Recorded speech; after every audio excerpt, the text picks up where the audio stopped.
and welcome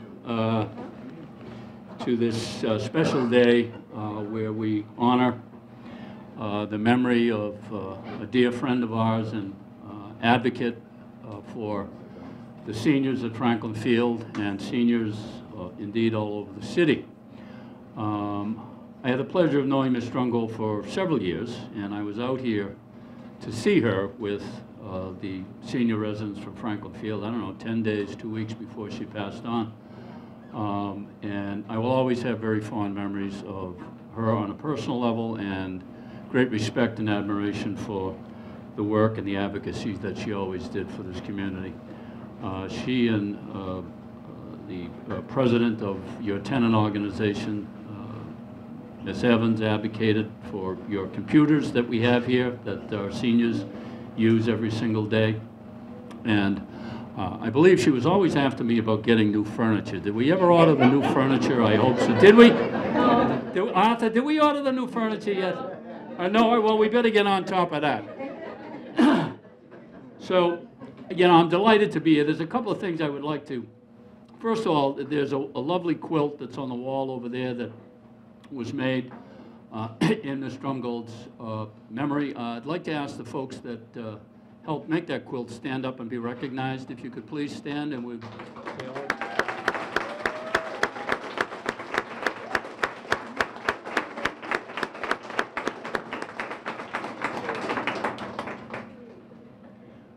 we also have planted a tree, and we have a plaque that the mayor will present to family members, but there is a Japanese cherry tree, I believe, that was planted right up front of the center in her memory. It's a little rainy, so I don't know if we'll get out there to take a picture of it today, but certainly there's a pink ribbon on it, and you can certainly get out and take a look at it. I'm told it will grow to be 10 feet tall at some point, and we'll certainly make a point of keeping it watered and so it can grow, and it can always remind us of our dear friend, Ms. Drumgold. So without any further ado, I'm delighted to introduce our first speaker, someone who has, in his years as mayor of Boston, three and a half years as mayor of Boston, has worked vigorously with me and with the public housing residents of this city to support them in some very difficult times. It is certainly no secret that the federal government has significantly retreated from support for this, and I want you to know that the mayor has been very supportive in that regard, and in many ways has put his money where his mouth is. So please, a very, very warm welcome for our mayor, Marty Walsh. Mr. Mayor. Thank you, Billy. Yep. Let me just get all the thank yous done. I want to thank Billy McGonagle and everyone at the Boston Housing Authority for the great work they do every single day. Even though I know we have complaints all the time, it's important that Billy and the team at the Boston Housing Authority understand that, and thank you for that. Emily Shea and the entire staff of the Elderly Commission, thank you as well. They're incredible people. Most of you in the room know that. I want to thank them all.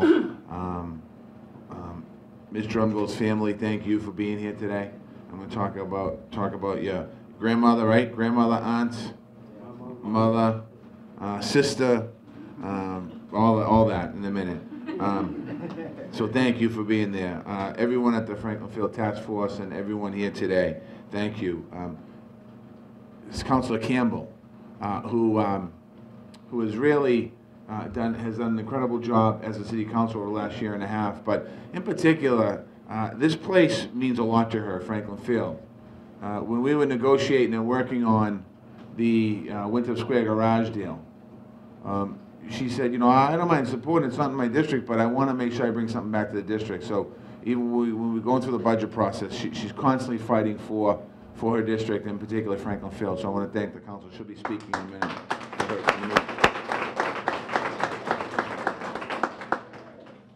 Ms. Drumgold, first time I met her, I was a state representative. I would go to senior events, I would go to City of Boston events, and she would be there. She was always smiling. I really didn't have an opportunity or a reason to interact with her on a real personal level because I was a state rep of a different part of Dorchester. But wherever I went, she seemed to be there. So that means that when I was running for mayor of Boston, that means I needed to try and get her on my side because she was everywhere. Like many of you in this room, raised her family in the city and cared about the neighborhood. Last summer, we did a peace walk in the neighborhood. And we gathered right up the street, literally right up the street, right next to the community center, the other building where the youth center is. And we were out there, and she was sitting on a stoop. I got there early. We thought the peace walk was at 7. It was at 7:30, and she was out there talking to the kids. And she was talking to me about the importance of being out in the neighborhood and fighting to make sure that our kids know there's a positive place for them to go, like many of you in this room. You know, we don't see a lot of press here today. 40 years, thank you. If there was a shooting outside last night, this room would be filled with TV cameras, and there'd be everyone ready to talk about how dangerous the neighborhood is, and what are we going to do to fix the neighborhood, and what's my response, and the commissioner's response, and the council's response. How are we going to stop the shootings? That would be the response here today. Ms. Drumgold was part of that solution. She was a woman like many of you again, who was fighting to make sure that her community was safe, making sure the kids had something to do, making sure that if when an incident happened, that incident was not brushed under the rug. When we did the peace walk, I remember we did the peace walk last year, she did some of it with us. And people were coming out of their homes, they were so excited to see the chief of the department, the commissioner of the department, the counselor, myself. So many people came out, and it was more like a parade than a peace walk. And that's because the spirit here in this housing development is tight. We also have put forth a plan, our age-friendly action plan. And when you get it, I don't know if you've seen it yet, but when you open it, Ms. Drumgold is, I think she's on the cover. Is she inside? She's inside, like a prominent picture of her. And that smile that she had, and that's still looking down on us. What's important about today, for me, is that we spend a lot of time talking about heroes. And sometimes those heroes are LeBron James, Tom Brady, but the true heroes are what happens within the four walls of our city. Those are our heroes. We're recognizing Ms. Drumgold today, and she would probably say, I don't deserve it because I didn't do it alone. Because when I did my thing, there was always somebody on my right and my left, in front of me and behind me, and we did it as a community. So as we name this room today, I just want everyone to remember that. Ms. Drumgold's name will be on this room, but the name really reflects the entire community, many of which who are sitting today in front of me. I want to thank the older residents of our city. I want to thank the older residents of Franklin Hill. I want to thank you for what you do for us every single day. I want to thank you for being a role model to our kids, to your grandchildren. Because that's what today is all about. Today is a day of smiling. Even though it's raining out, it's a day of smiling. So thank you very much. And again, I want to thank Billy McGonagle, who is just under his leadership. He's actually been either working for the Boston Housing Authority or leading the Boston Housing Authority with more giants of ever in across the developments in the city of Boston. He has known them all. So I want to thank Billy for recognizing Ms. Drumgold today. Thank you, Mr. Mayor. I'd like to, before we introduce Councilor Campbell, who was instrumental in ensuring that today happened, as the mayor said, during the discussions around the Winthrop Square garage. One of the things she insisted upon was today's event, that we rename this center after our dear friend, Ms. Drumgold. But before I do want to introduce an old friend of mine as well, Ms. Drumgold's sister. She's not going to speak, and she's giving me the eye. She's giving me the eye here.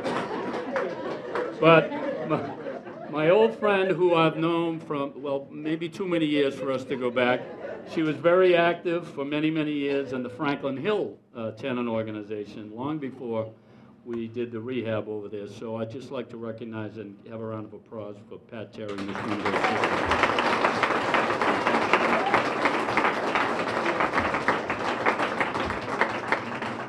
And without any further ado, please, a warm welcome for your district city councilor who works very hard on your behalf every single day, Councilor Campbell. Councilor?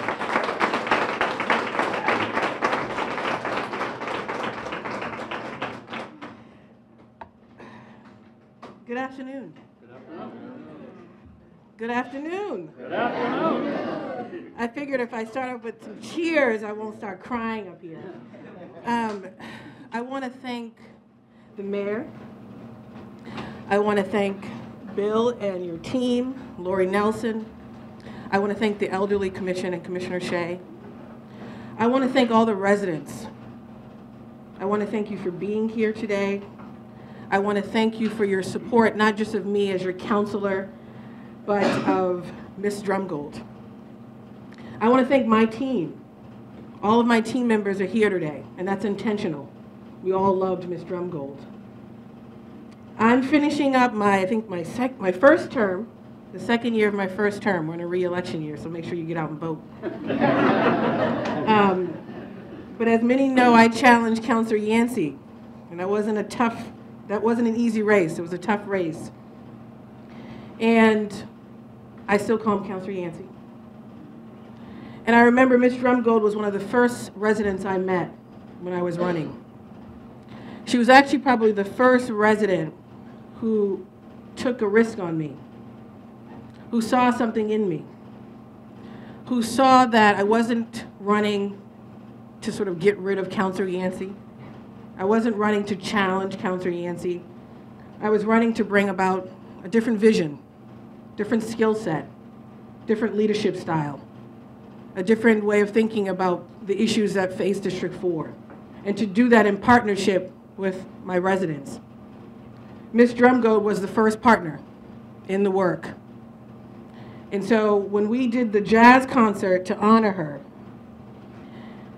it was a moment of celebration, but it was also this deep reflection. And the reflection was for us to not only continue that partnership with the residents in this room and across the district, but to remember the most important thing about District 4, and the mayor sort of hinted at it, that this is a special district. Franklin Field, Franklin Hill, these are special neighborhoods with special people doing incredible things every single day. And these things don't get highlighted by the media. They don't get witnesses. They don't get front page stories in the Globe or the Herald. They don't get the attention they deserve. And so when thinking about doing something like this, and also other investments that we need to make in the housing stock here at Franklin Field, in the green spaces here, and I'm excited for the possibilities of these new investments by the mayor and Bill, as well as the Parks Department.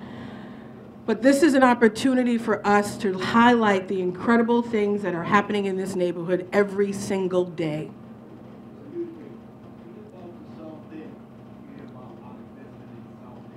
We'll talk about that. We'll talk about that. We got the mayor here, so we got to talk about that.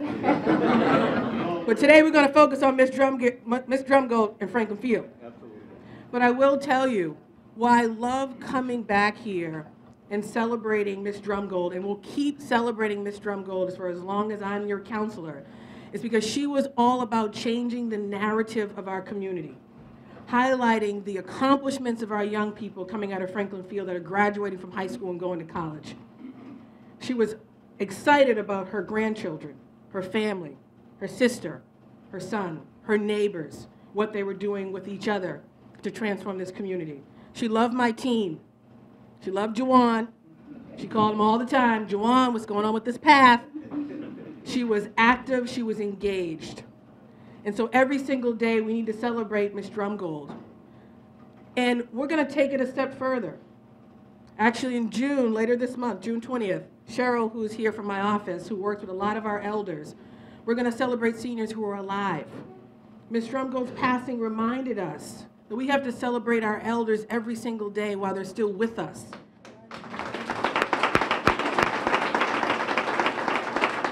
We have to honor their work, their commitment to their communities, to each other.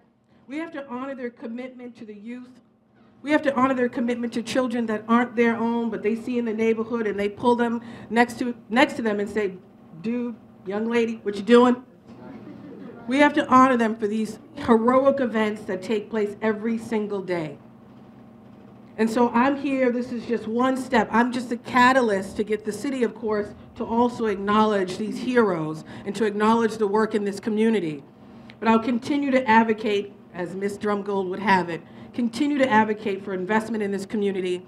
I'll continue to advocate for the most vulnerable of our population. I'll continue to advocate for our seniors, for our elders.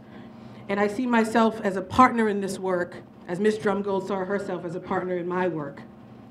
I will miss her deeply. I miss her already. You know this, Pat. And I'll end with this just by saying, Ms. Drumgold, and many folks, some know it, some don't, she also knew my past. She knew I was born and raised in Boston. She knew my father was born and raised in Roxbury. She knew my father had an extensive criminal history. She never held that against me. She saw the light in me. Some constituents held that against me. She never did. She saw the light in me, and she fostered an environment in which I could continue to sort of thrive and be successful in my candidacy. We have a lot of heroes like that, including Pat and many others in this community that do that for our young people every single day. Thank you. Thank you for your service to our community. Thank you for your service to me. Thank you to your service to the city. And lastly, because I see officers representing B3, I also want to thank them for their partnership in the work. I want to thank B3. I want to thank them for their partnership in the work. And I want to thank Ms. Drumgold's family for the work that you guys continue to do, even when it was very difficult to do it. You stepped up, and I appreciate you. Thank you. And I love you guys as well. Thank you.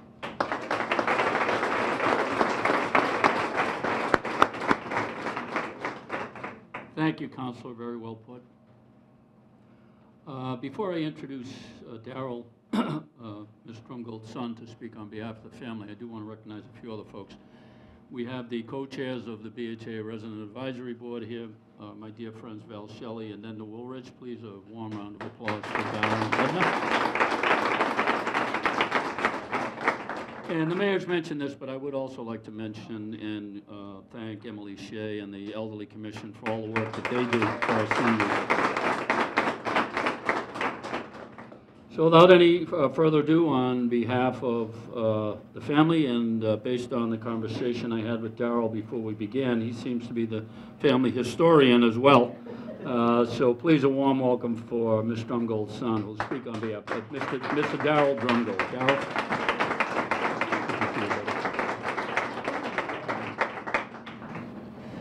Good morning, everybody. Good morning. It's just such an honor to be here today, honoring my mom and having the Mayor Walsh and Andrew Cabral sitting to my left. My mother is just smiling down on us, and this is what I can't say that she probably never really wanted, but she always deserved. Just to kind of go back on a little bit of history, you know, my family's a Boston family. Our history does go back to we can trace our history back to the 1700s, all the way up till today. We stand today 8 generations strong, and that's something that I'm extremely proud of, and she made sure that I totally understood the family makeup, who we were, and that torch was passed on to me to bring it to my next generation. So I have that challenge. I can't say that I was totally ready for it, but I knew it was coming. So I really don't have a choice, you know what I mean? So, but I'm gonna embrace it. I miss my mom. I swear I think she's just going to walk through the door and just say, hey, Darryl, how come you haven't called me in a couple weeks or whatever? But, you know, it's tough. But these things make it a little bit easier because, you know, the work that she did all her life is paying off for her.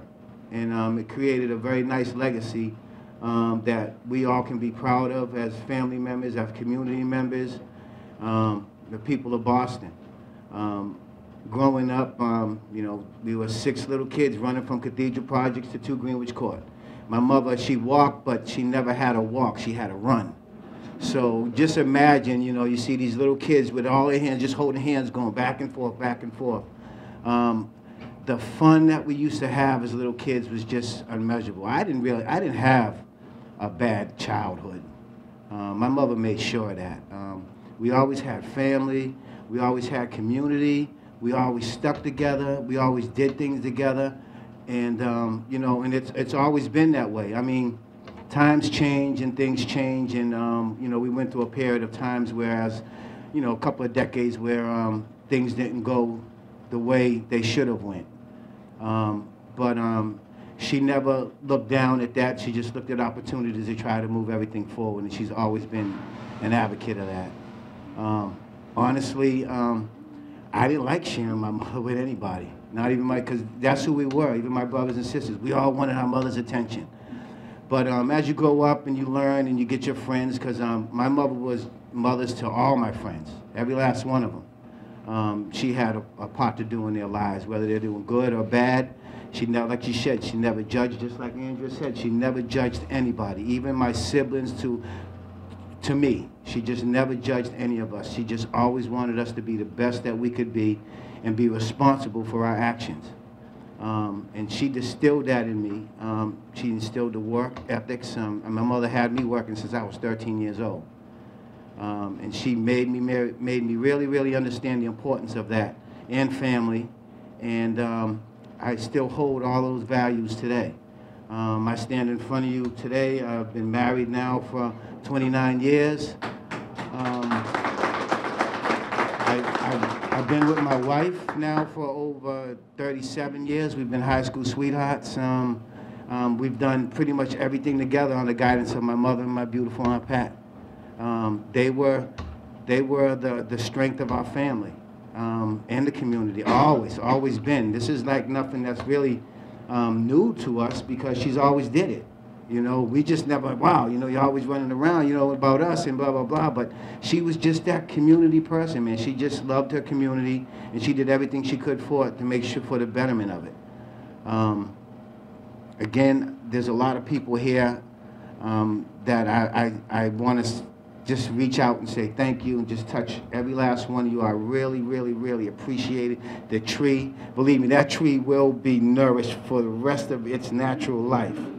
Everyone in my family will know that tree's there and represents my mom.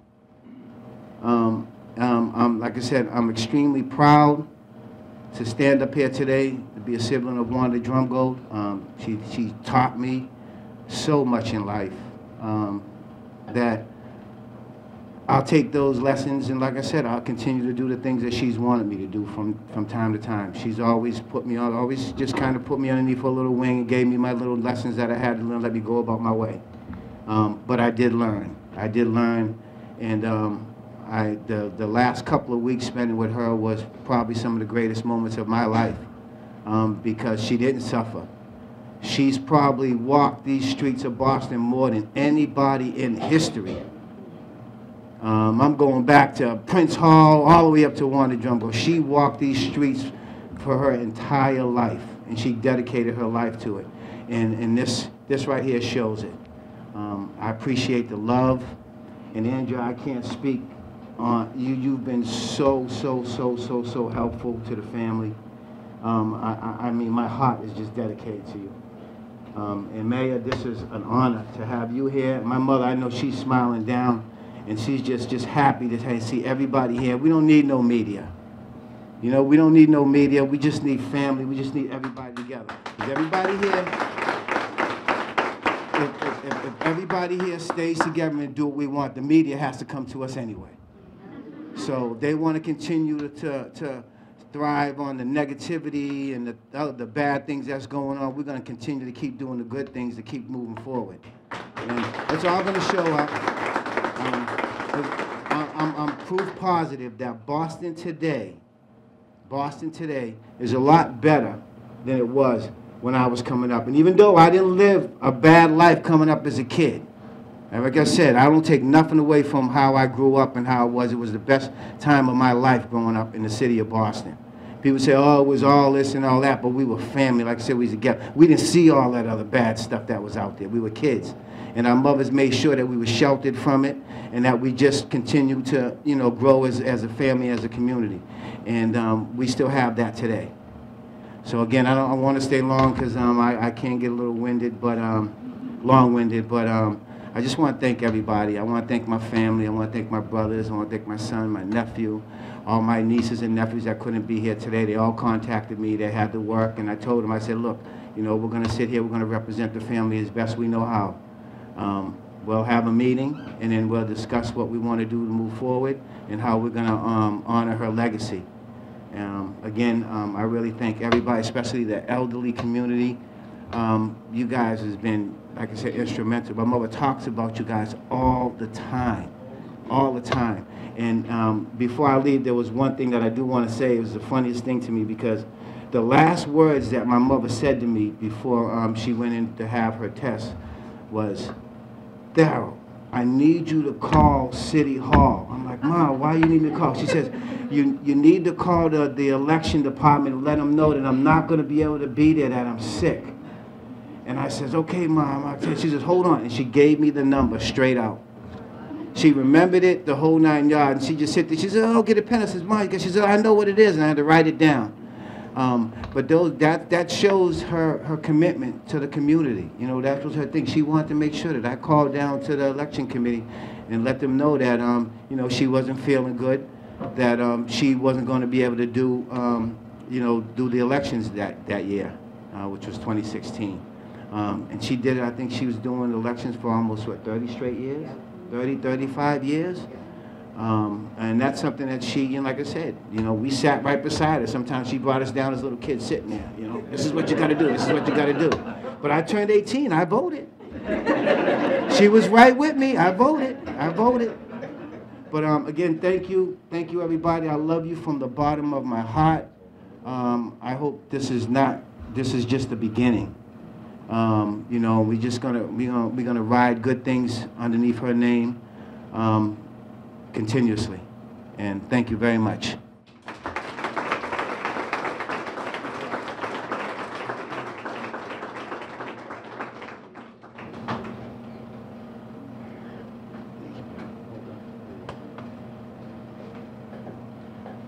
Very well said. I'm sure your mom is very proud of you today, and the way you spoke so eloquently and how you represented your family here today. Next speaker, well, before we do, could the other members of the family, another son, could you guys stand up so we could recognize the members of the family?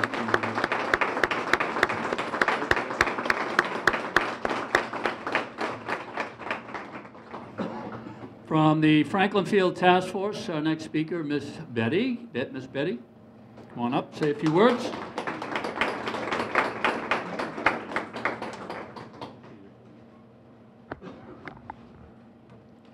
Give honor to God, who's head of my life. Good evening, everybody. If it wasn't Mr. Drumgold, we wouldn't even be here doing this today. We said to Angel when he first started this process, take somebody to die to do this. But it's done. It looks good. I don't know what I can say, all that Daryl ain't already done said. Daryl covered all the ground from A to Z. But I'll say this much, Miss Drumgold was not an evil person, a bad person. She was a good person. She loved any and everybody, from babies to grown-ups, under her age and over her age. She's much older than me. She even called me Miss Betty. And I said to her one day, Miss Drumgold, call me Betty. She said, no, it's Miss Betty. I said, okay. So I stuck with Miss Betty. Miss Drumgold loved this neighborhood. She loved this center. She did exercise here once a week. And she got upset that people didn't come out and do exercise. She wondered where they were. But sometimes it was less here, sometimes it was more here. She gave me a keyword, but she don't know she gave it to me. To this day, she don't know I got that keyword from her. She would come out the house to go to the store. When she see me come in my driveway, she come out the house to go to the store. I knew where she was going, corner store. And I would turn around, Miss Drumgold, where you going? The corner store. So I would turn around and give her a ride to the corner store. One day we made the tea driver mad. I turned around and gave her a ride. She was catching the bus. So I offered to take her. She said, no, I've got to make a stop. I'm going to catch the bus. So I blocked the bus down here at the corner of Tarbell Avenue Blue. She said, you can't do that. I said, this kid ain't been born yet. You got to get this bus. So I blocked the bus. The bus driver blew his horn. I said, get out the car and go get on the bus. She went out on the bus. She said, the bus driver said, who is that lady? She said, it's my neighbor. So she was telling me to catch the bus, and the bus going to pull off, so I blocked her. So she got the bus. I don't know where she was going. I think she's going over here on Humboldt Ave, I think. I'm not sure where she was going. But she wanted to get the bus because she had to make a stop. And I was going to an appointment. So anyway, we blocked the bus. She got that bus. And she was always friendly to everybody. She never had nothing negative to say about anybody. I don't care how mad you made her, you would never know you made her mad. And Bill McGonagle, I think he made her mad a couple times, but she didn't know that either. The time we did that walk out here for these trees, Miss Drumgold didn't feel good, and I tried to get her to stay in the house. She said, "No, I gotta show him what we need done." And Bill, it all still ain't done, because we still got trees falling in my yard over there, so it all still ain't done. So I was gonna tell you about that before you left, but we got something else to talk about too. You just told me about it. That's one of them. That's one of them. So anyway, all I can say is Miss Drumgold will be missed. We all loved her. And we all must do as she did, and that's love everybody. Thank you.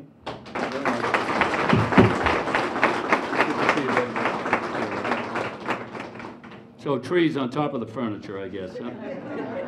I never left here without a to-do list for Miss Drumgold. None of us did, as I recall.